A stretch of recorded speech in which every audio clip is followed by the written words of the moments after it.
Табиғи газ адамға берілген игілік, оны пайдалану өте ыңғайлы және ол үнемді десе де табиғи газға ұқыпты және жауапкершілікпен қарауды естен шығармаған жөн. Осыған орай облыстағы Қазтрансгаз аймақ акционерлік қоғамы өкілі тұрғындарды қатаң қауіпсіздік шараларын сақтауға шақырады.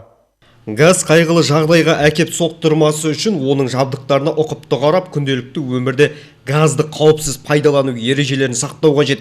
Бүгінде жылу беру маусымы басталысымен көп жағдайда қатты отынмен жылытатын тұрғын үйлерде өрт қауіпсіздік талаптарының сақталмау салдарынан көмірқышқыл газдан улану фактілері орын алады. Сондықтан сала мамандары қала тұрғындарынан өрт қауіпсіздігі талаптарын қатаң қадағалауды ескертеді. Газ тұтыну жабдықтарын пайдалану кезінде газдан ажырату автоматикасы мен табиғи және тұншықтырғыш газдың шығуын сезетін дабыл қаққыш құрылғысын орнатқан жөн. Тұрғын үйден газ иісі сезілген жағдайда жедел түрде барлық газ крандарын жабу керек. Бөлмені желдетіп, ашық отты электр құралдарын пайдаланбау қажет дейді Базарбек Өтебекұлы.